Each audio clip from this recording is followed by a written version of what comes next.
Las piñatas no son mexicanas y nunca imaginarías su verdadero origen. Y esas papas a la francesa que tanto te gustan, tampoco son francesas. Hoy descubrirás 15 mentiras que te creíste. Comencemos con las piñatas. Existen dos fascinantes teorías sobre el verdadero origen de las piñatas, ese colorido y alegre símbolo que no puede faltar en ninguna fiesta infantil de México y de gran parte de Latinoamérica. La primera hipótesis señala que la tradición proviene de los aztecas, quienes durante la celebración del nacimiento del dios Huitzilopochtli realizaban un ritual que con un objeto que sorprendentemente se asemeja a lo que hoy conocemos como una piñata. En esa ceremonia utilizaban una vasija cubierta de plumas y repleta de pequeños tesoros en su interior, que era golpeada con un palo hasta romperse, dejando caer su contenido a los pies del ídolo como ofrenda. La segunda versión nos lleva al otro lado del mundo, específicamente a China. Se dice que fue allí donde el explorador Marco Polo conoció una práctica similar y la llevó de regreso a Italia. Según esta teoría, los chinos fabricaban figuras huecas con forma de animales de granja que rellenaban con semillas para luego romperlas en celebraciones especiales. Algunos historiadores incluso mencionan que los soldados romanos practicaban un juego parecido, golpeando vasijas de barro con los ojos vendados. A través de los años, esta forma de entretenimiento pasó a España, donde se convirtió en parte de las tradiciones de Cuaresma y desde allí viajó a América durante la colonización, donde los sacerdotes cristianos fusionaron esas costumbres con la ceremonia azteca, dando como resultado la piñata moderna.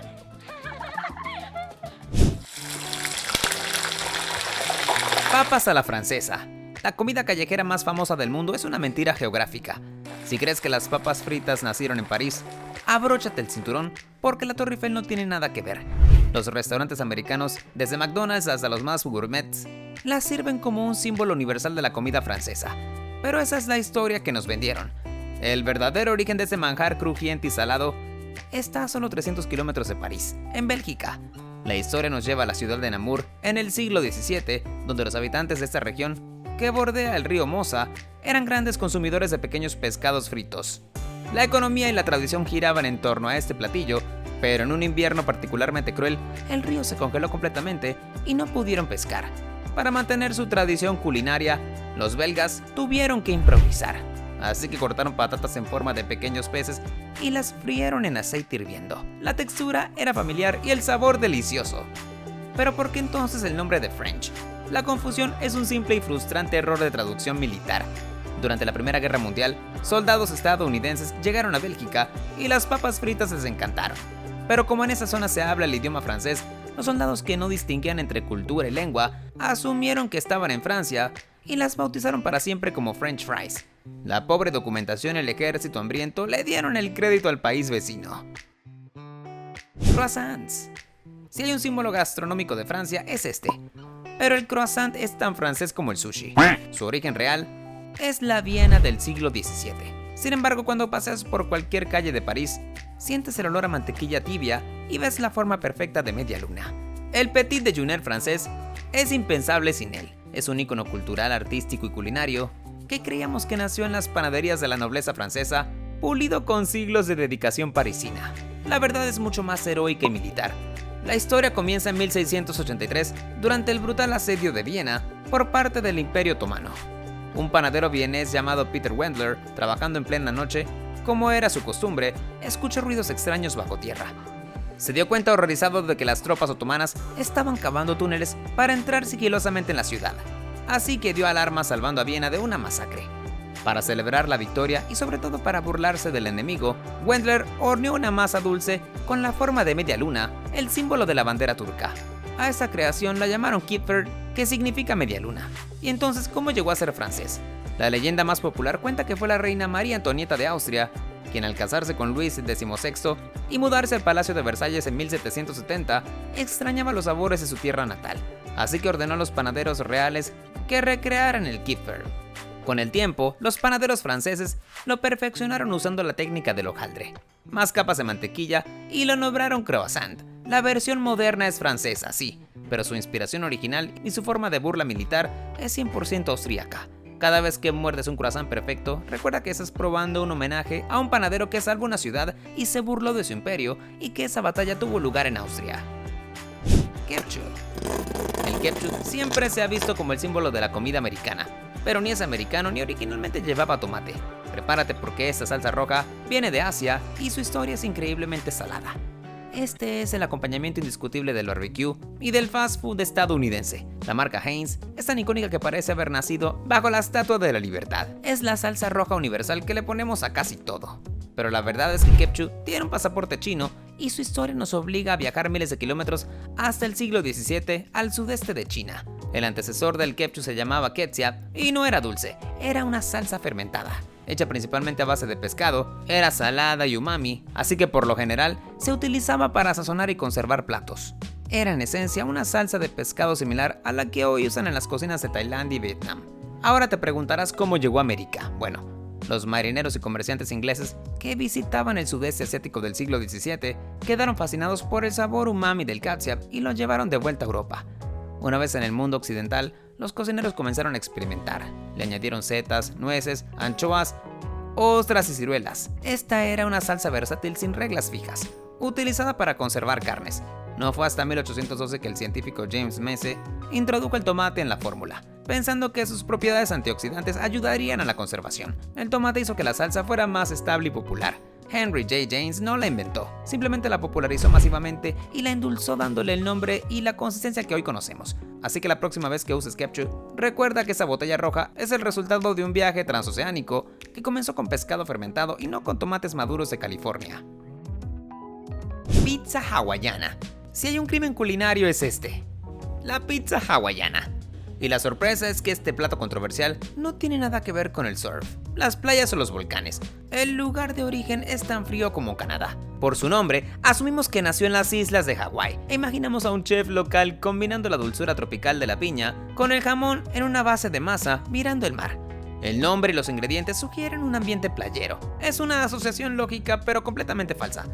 El verdadero culpable es Samponopoulos, un inmigrante griego que se había mudado a Canadá y era copropietario del restaurante Satellite en Chatham, Ontario.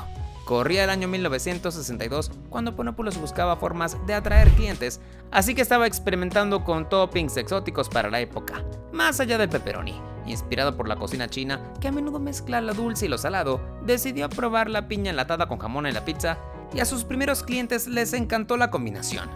Y el nombre, bueno, la confusión no pudo ser más simple. Ponopoulos bautizó la creación como hawaiana simplemente por la marca de la lata de la piña que estaba usando ese día. No había ninguna intención de rendir homenaje al Estado 50 de Estados Unidos. Fue marketing occidental y una simple etiqueta. La pizza se popularizó rápidamente en Canadá y luego se extendió a Estados Unidos, donde la gente asumió que por el ingrediente tropical, su origen debía ser el estado más tropical de la Unión. La pizza hawaiana, el plato que divide a la humanidad entre el amor y el odio, es un invento canadiense nacido de la experimentación de un griego en un pueblo de Ontario. Así que la próxima vez que te debatas sobre la piña en la pizza, recuerda que esa controversia le pertenece totalmente a Canadá. Ensalada César. La ensalada César tiene un nombre romano y un aire sofisticado que te hace pensar en un chef elegante. Pero la verdad es que nació por una emergencia y muy lejos de Roma. Este clásico es 100% mexicano. Con su salsa cremosa a base de huevo, mostaza y queso parmesano, encaja perfectamente en el perfil de un plato que ha viajado por siglos por Europa, evocando la dolce vita y la alta cocina.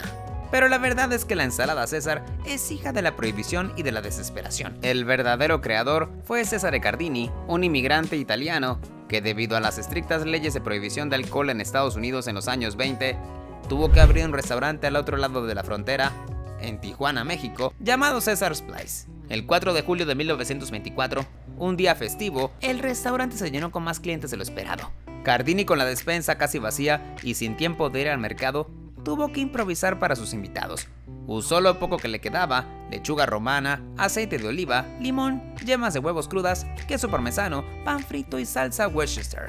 Para darle glamour a la nada, la preparó en la mesa frente a sus invitados, añadiendo el toque de teatralidad que tanto gusta en la cocina. Así que el plato fue un rotundo éxito.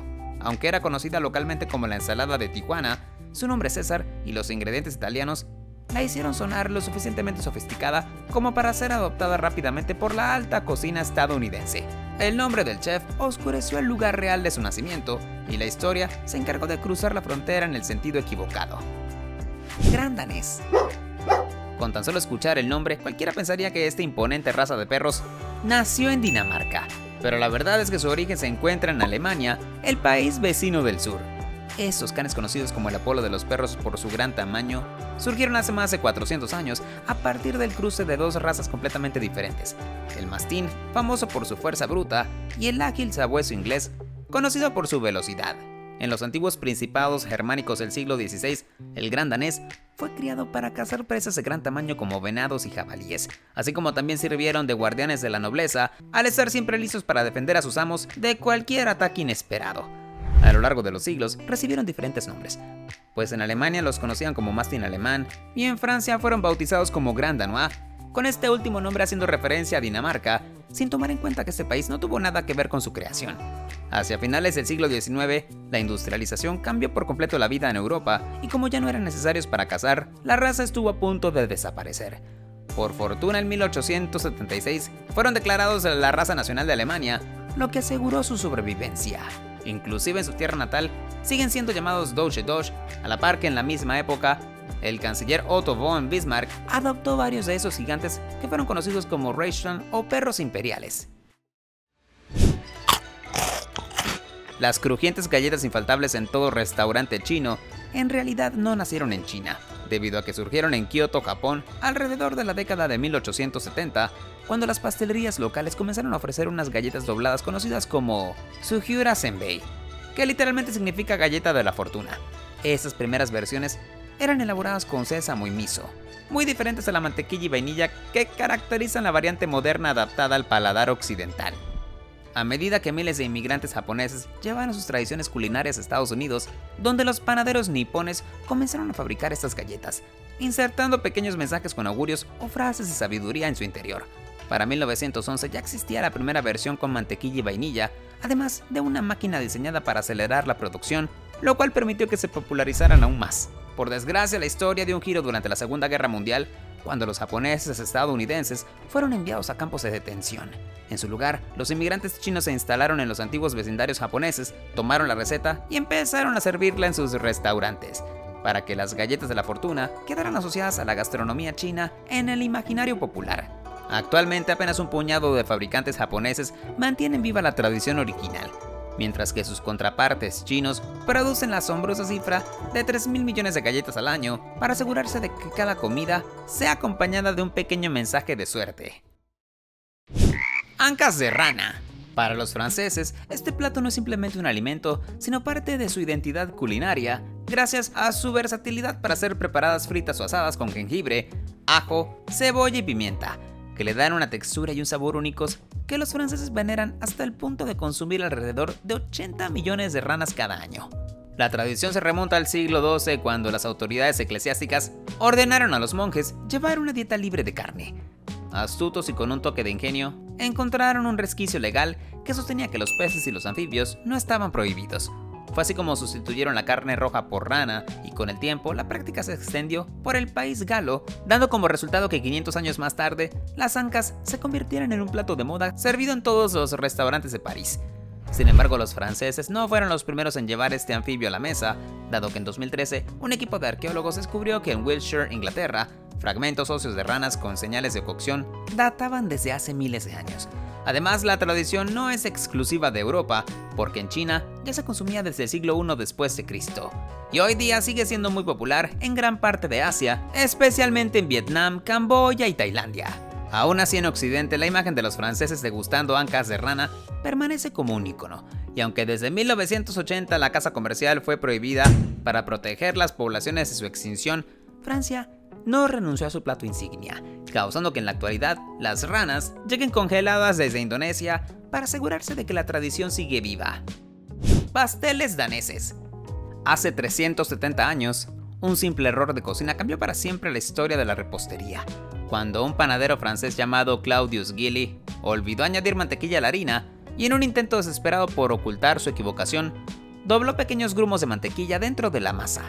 Lo que parecía un desastre terminó siendo un milagro culinario, debido a que en ese instante nació una masa increíblemente ligera y crujiente jamás vista en Francia. De inmediato el panadero aprovechó su hallazgo y abrió un café en París, donde presentó este nuevo manjar al que sus clientes bautizaron con el nombre de 1000 hojas. El éxito fue inmediato y pronto la receta cruzó fronteras.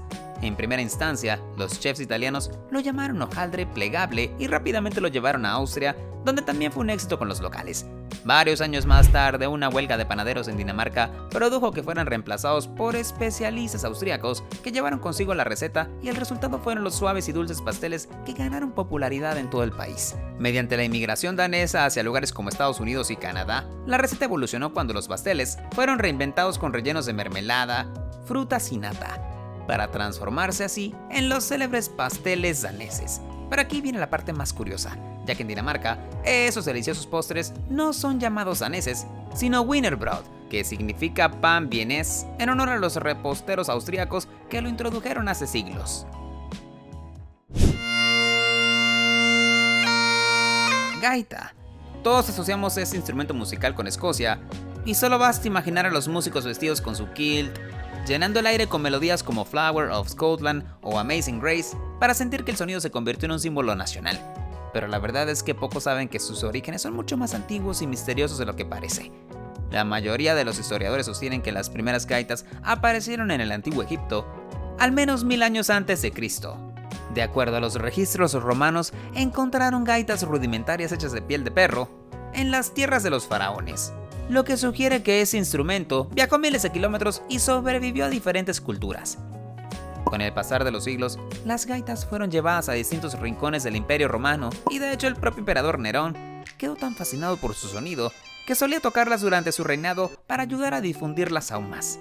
Igualmente es curioso que su diseño básico se ha mantenido casi intacto por miles de años, pues consiste de una bolsa de aire, un tubo de suministro y los drones por donde se escapa el característico zumbido que acompaña a la melodía principal. En consecuencia, muchos escoceses creen que su instrumento nacional llegó a sus tierras gracias a las legiones romanas que conquistaron parte de Gran Bretaña en el año 71 después de Cristo. Aunque los romanos nunca dominaron toda Escocia, lo cierto es que los locales adoptaron la gaita y desde entonces ha acompañado batallas, funerales, celebraciones y ceremonias con el sonido que identifica el espíritu guerrero y festivo de Escocia. Pastel alemán de chocolate. Puede que trate de engañarte con su nombre, pero su verdadero lugar de nacimiento no se remonta a Alemania, sino a Texas, a miles de kilómetros de distancia del país europeo. La historia cuenta que este postre, compuesto por capas de esponjas de chocolate dulce, suero de leche y coronado con un glaseado de nueces, coco y leche evaporada, nació en Dallas a mediados del siglo XIX, gracias a un pastelero llamado Samuel German. En primer lugar, desarrolló una nueva variante de chocolate para hornear, más suave y dulce, que fue puesta a la venta por la empresa Bakers bajo el nombre de German Sweet Chocolate. No obstante, el pastel tal y como lo conocemos no apareció sino hasta 1957, cuando el diario The Dallas Morning News publicó la receta de la señora George Clay, quien lo bautizó como German's Chocolate Cake, que significa pastel de chocolate germán, en honor al ingrediente estrella. El éxito fue inmediato, pues la receta se extendió por todo el país, las ventas de chocolate se dispararon y con el tiempo, el apóstrofo que indicaba posesión se perdió, causando que pasara a llamarse pastel de chocolate alemán. Al mismo tiempo, esto último dio origen a la confusión cuando muchas personas comenzaron a creer que el pastel provenía de Alemania. La equivocación llegó tan lejos que incluso el presidente Lyndon B. Johnson sirvió el postre en 1963 durante una reunión con el canciller alemán Ludwig Erhard, convencido de su supuesto origen teutón. Corno francés. El instrumento musical, también conocido como trompa, es famoso por su sonido profundo y envolvente que eriza la piel. Pero a decir verdad, su historia esconde un detalle curioso, porque ni su forma ni su sonido provienen de Francia, sino de los fabricantes alemanes de siglos pasados, quienes perfeccionaron el instrumento hasta convertirlo en una pieza esencial de la música clásica. Entonces, ¿por qué se llama corno francés? Lo cierto es que los habitantes del país galo no tuvieron nada que ver, y el origen de este nombre surge más bien de la falta de consenso entre los músicos. Una de las teorías más aceptadas señala que en los siglos XIX y XX, los trompetistas británicos solían tocar tropas de fabricación francesa, mientras que en el resto del continente predominaban los instrumentos alemanes. En consecuencia, esto produjo que para diferenciarlos, a los músicos británicos los llamaran intérpretes de corno francés. Otra hipótesis sitúa el origen en Estados Unidos durante el auge del jazz a comienzos del siglo XX. En esa época todos los instrumentos de viento, desde el trombón hasta la trompeta, eran llamados cornos. Así que para marcar distancia y subrayar su identidad dentro de la música clásica, los trompetistas optaron por llamarlo corno francés, una denominación que, si bien es inexacta, sobrevivió al paso de los años y aún hoy sigue vigente. Persianas venecianas. Las herramientas, famosas por su versatilidad y por permitir un control impecable de la luz y el calor, esconden una historia que no comenzó en Italia como muchos creen. Su verdadera creación se remonta al siglo XVIII en Persia, donde eran fabricadas con placas de madera colocadas de forma horizontal, unidas por listones y sostenidas con cintas de tela que permitían abrirlas o cerrarlas a voluntad. Con el auge del comercio entre Europa y Asia, esas ingeniosas piezas llegaron a Francia e Italia, donde se volvieron las favoritas de la aristocracia y rápidamente se convirtieron en un símbolo de elegancia y modernidad. Su éxito fue tal que no tardaron en expandirse por todo el continente europeo y más tarde cruzaron el Atlántico para instalarse en hogares y oficinas de América, donde también alcanzaron enorme popularidad. Ahora bien, existe otra teoría que plantea su origen aún más lejano en el antiguo Egipto. Bajo el abrasador sol del desierto, los egipcios construían estructuras similares a base de láminas de madera para protegerse del calor, lo que pudo inspirar varios siglos después de la creación persa. Entonces, ¿por qué se llaman persianas venecianas? La respuesta está en el prestigio de Venecia como centro de comercio de siglos pasados, ya que los mercaderes italianos adoptaron ese diseño y lo bautizaron con un nombre que garantizara calidad y sofisticación. Vodka. Según la versión rusa de la historia, esta bebida fue destilada por primera vez en el siglo IX, aunque no fue hasta el año 1174, cuando se inauguró la primera destilería oficial en Keynovsk, una pequeña ciudad situada a 500 kilómetros al este de Moscú. Sin embargo, los polacos reclaman con orgullo que ellos fueron los verdaderos pioneros, asegurando que ya producían vodka al menos un siglo antes que los rusos. En sus inicios, los productores polacos lo destilaban una sola vez, obteniendo una bebida muy distinta a la que conocemos hoy. Pero pronto descubrieron las ventajas de repetir el proceso, porque al destilar varias veces lograban un licor más puro, de mayor graduación alcohólica y con una calidad superior. Por lo tanto, este hallazgo fue decisivo para que el vodka se convirtiera en el símbolo cultural y social que es actualmente. A pesar de la evidencia histórica que apunta hacia Polonia como la cuna del vodka, en tiempos recientes, la percepción mundial se inclinó hacia Rusia, ya que durante la invasión de Ucrania, millones de consumidores boicotearon las marcas de vodka creyendo que todas eran rusas. No obstante, la realidad es muy distinta, pues hoy en día existen productores suecos, neerlandeses, británicos y por supuesto polacos que continúan llevando al mundo la bebida, que más allá de la controversia, se ha convertido en un auténtico éxito global. Ahora cuéntame, ¿conoces otros productos con un origen diferente a lo que se piensa? Deja tu opinión en los comentarios. Mientras tanto, acá te dejamos dos videos que seguramente te encantarán.